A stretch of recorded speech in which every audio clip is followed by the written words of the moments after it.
Good morning, students. Welcome back to the accountancy classes. We were doing our chapter Goodwill and we have covered the first topic of average profit method of calculation goodwill. Today we will do next topic, that is weighted average profit method. तो इसमें बेटा हम weighted करेंगे, अपने average profits को calculate करेंगे लेकिन on the basis of weights. तो हम वेट्स देते हैं. तो ये जो टॉपिक है हम क्वेश्चन के बेसिस पे ही करेंगे और क्वेश्चन जो है आप ही का बुक का क्वेश्चन नंबर होगा 15.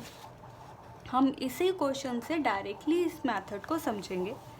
तो let's start reading our question number 15. Raman और दमन हमारे पास पार्टनर्स हैं, उनकी रेशियो बता रखी है. इस क्वेश्चन में उन्होंने हमारे पास 3 साल के प्रॉफिट्स दे रखे हैं 2019 तक.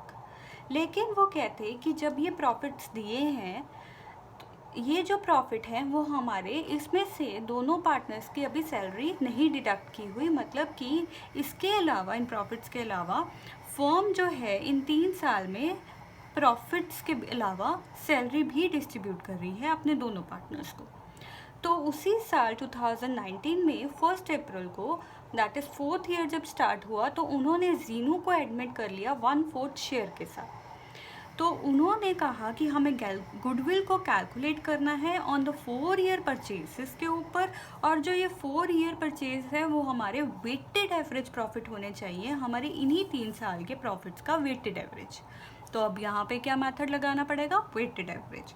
तो वेटेड एवरेज में बोला इन्होंने कि वेट्स जो हम प्रॉफिट्स को देंगे वो होगा 1:2:3, और जो 3 जो है सबसे बड़ा जो ये वेट है वो सबसे आखिर के साल को, लास्ट ईयर वाले को सबसे बड़ा वेट दिया जाएगा.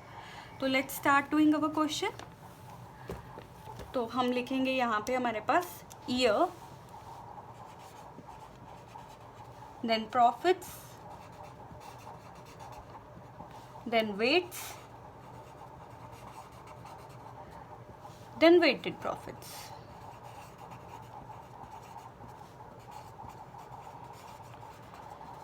तो ईयर कौन सा है? 31 मार्च 2017, 31 मार्च 2018 and 31 मार्च 2019. 3 साल दे रखे हैं. प्रॉफिट्स बता रखे हैं. फर्स्ट ईयर हमारे पास 1,40,000 प्रॉफिट है, second year 1,01,000 and third year we are having profit of 1,30,000. Weights दे रखे हैं हमें 1:2:3, और इन्हीं प्रॉफिट्स में से हमें सैलरी भी डिडक्ट करनी है दोनों पार्टनर्स की, क्योंकि वो अभी हमने दी नहीं है. तो सैलरी कर देंगे minus salary of both partners से, और उससे हमें नेट प्रॉफिट्स पता चल जाएंगे. तो एक पार्टनर को 40,000 मिल रहा है और दूसरे पार्टनर को 50,000, तो टोटल 90,000 एवरी ईयर हम प्रॉफिट्स में से माइनस कर देंगे सैलरी को. तो यहाँ पे हमारे पास बच गए 50,000, 11,000 एंड 40,000. तो वेटेड प्रॉफिट कैसे निकलते हैं बच्चों? वेट्स को हमें अपने प्रॉफिट्स के साथ मल्टीप्लाई करना है. इन वेट्स को प्रॉफिट्स के साथ मल्टीप्लाई करना है. तो 50,000 into 1 we get 50,000, 11,000 into 2 we get 22,000, 40,000 into 3 we get 1,20,000.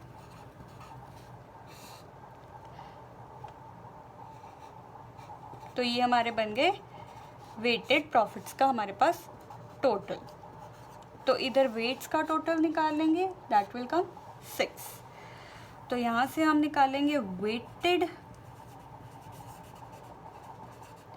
Average profits, जो क्या होगा? total of weights divide by total of weighted profits divide by total of weights. तो इसको इससे डिवाइड करके we will get 32,000 as weighted profits. तो goodwill क्या है हमारे पास? Weighted average profits into number of years of purchase. तो ये हमारे पास 32,000 into 4, 128,000 is the amount of goodwill. Done. तो ये क्या है हमारे पास? Simple weighted profit, simple weighted average profit. और इसी क्वेश्चन में हमारे पास पास्ट एडजस्टमेंट भी आ जाती हैं। तो हम पास्ट एडजस्टमेंट वाला टॉपिक भी अभी करेंगे। तो पास्ट एडजस्टमेंट जैसे सेम हमने लास्ट क्लास में किया, वैसे सेम हमारे पास यहाँ पे भी पास्ट एडजस्टमेंट्स हैं।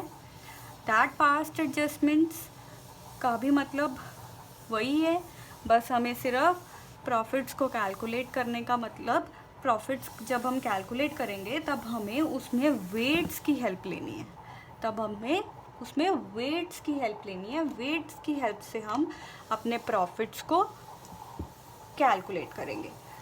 So now we will do our question number 19 of our book. So as per this question, Mahesh and Suresh are the partners and they have admitted Naresh into the partnership. तो हमारे पास महेश और सुरेश दो partners हैं, उन्होंने नरेश को admit किया है और उन्होंने कहा है कि हम गुडविल 3 ईयर परचेज पे लेके आएंगे, लेकिन जो परचेज है वो एवरेज, वेटेड एवरेज प्रॉफिट होने चाहिए और जो ये प्रॉफिट्स हैं वो हमारे 5 साल के होंगे।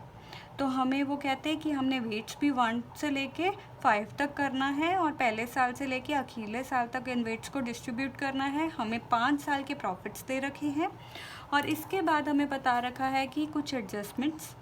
फर्स्ट वन क्या है कि एक सेकेंड हैंड मशीनरी है, हमने परचेज़ की थी 1 जुलाई 2017 को, 1 लाख रुपए उसके ऊपर लगाया था। तो वो मशीनरी का ही पार्ट होना चाहिए, लेकिन हमने उसको रॉन्गली डेबिट कर दिया एज अ रिपेयर और उसी मशीनरी के ऊपर अब हमें लगाना है डेप्रिसिएशन। सेकेंड पॉइंट है कि क्लोजिंग स्टॉक जो 2018 का है वो अंडर वैल्यू हुआ है, तो हमें उसे ठीक करना है।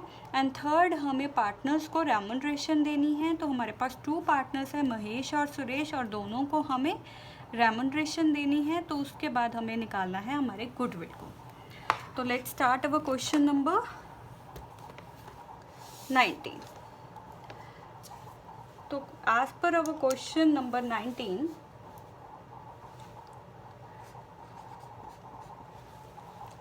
We are giving the profits of 5 year. तो सबसे पहले हम पास्ट एडजस्टमेंट्स करेंगे।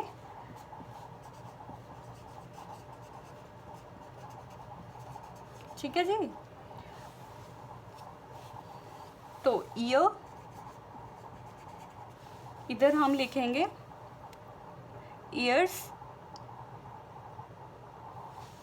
तो सबसे पहले हमारे पास ईयर है 31 मार्च 2015, then 2016, 2017, 2018 and 19।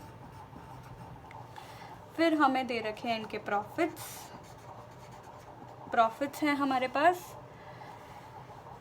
1,25,000, 1,40,000, 1,20,000, here we have 55,000 and then 2,57,000। फिर हमारे पास सबसे पहली एडजस्टमेंट थी कि हमने 1 जुलाई 2017, तो ये हमारे पास 31 मार्च है और ये हमारे पास 31 मार्च है, सभी 31 मार्च हैं बच्चों।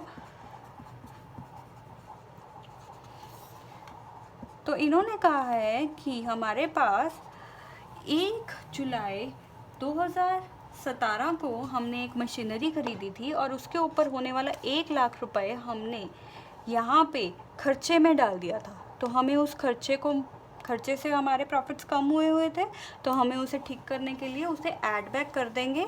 तो हम उसे ऐड कर देंगे विद ₹1 लाख।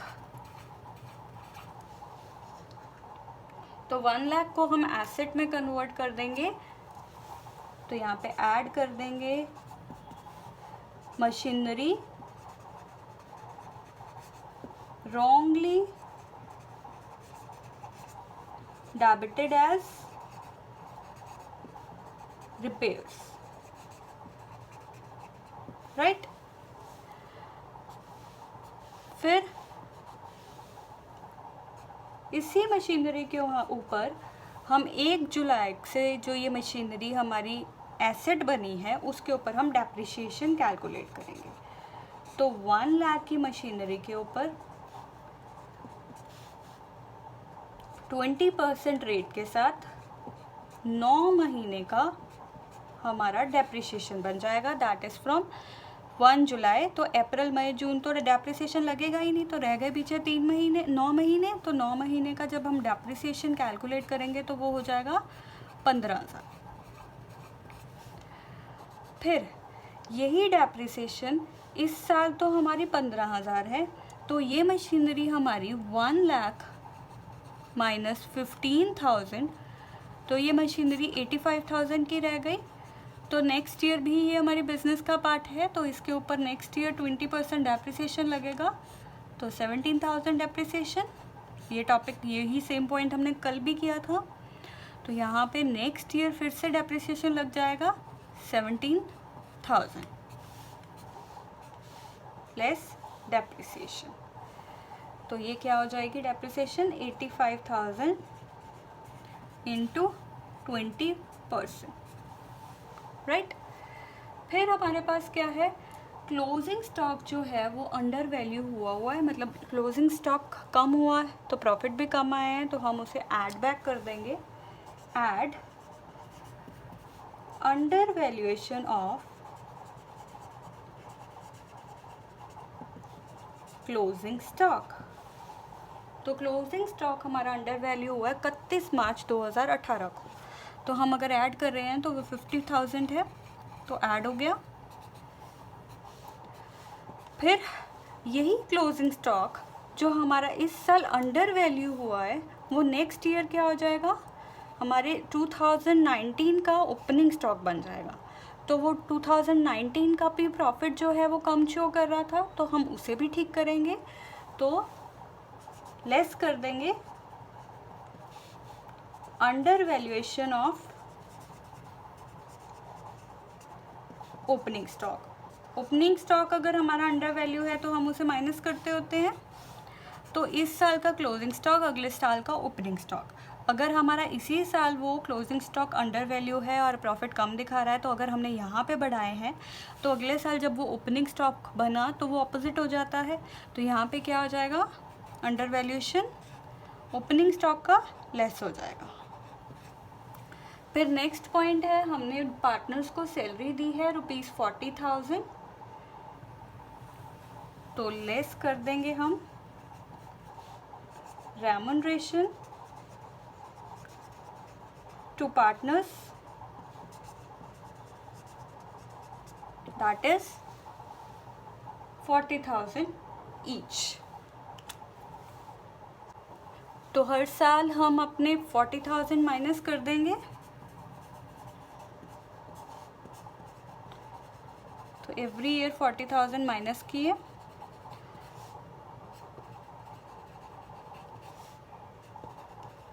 तो हमारे पास करेक्टेड प्रॉफिट आ जाएंगे, एडजस्टेड प्रॉफिट्स आ जाएंगे।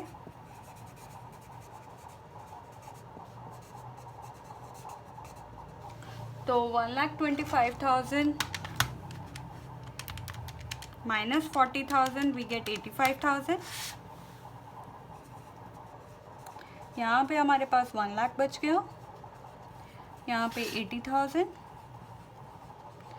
And here 55,000 plus 1 lakh minus 15,000 plus 50,000 minus 40,000, तो ये बच गया हमारे पास 1,50,000। तो ये 2,750 टू माइनस 17,000 माइनस 90,000, तो ये भी हो गया 1,50,000। तो अब हमारा नेक्स्ट स्टेप क्या है, अब हमारे पास करेक्टेड प्रॉफिट्स आ गए हैं और अब हमें इसी करेक्टेड प्रॉफिट से क्या करना है, वेटेड एवरेज प्रॉफिट निकालते हैं। तो अब वेटेड एवरेज प्रॉफिट निकालने के लिए यहाँ पे लिखेंगे calculation of weighted average profit. तो इसमें हमारे पास सबसे पहले आएगा year, profit, weights and weighted profit.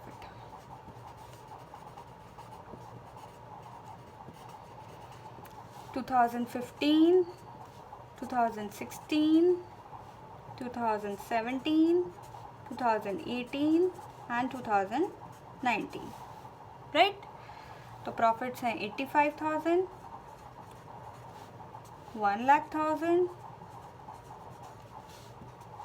80,000, 1,50,000 and 1,50,000। Weights आए 1, 2, 3, 4, 5, तो इनका वेटेड प्रॉफिट निकालेंगे 85,000, 2 लाख रुपीस, 2,40,000, 6 लाख, 7,50,000। अब इसका टोटल और इसका भी टोटल, तो ये हमारे पास 5 + 5 15, और इधर हमारा टोटल बना 85,000 plus 2 lakh plus 2,40,000 plus 6 lakh plus 7,50,000। तो इसका टोटल हमारे पास आया 18,75,000। तो हमारे पास weighted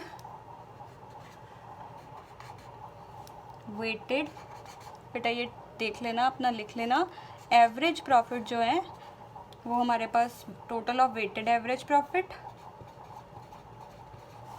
divide by total of weights, तो ये हमारे पास वेटेड एवरेज प्रॉफिट आ गए।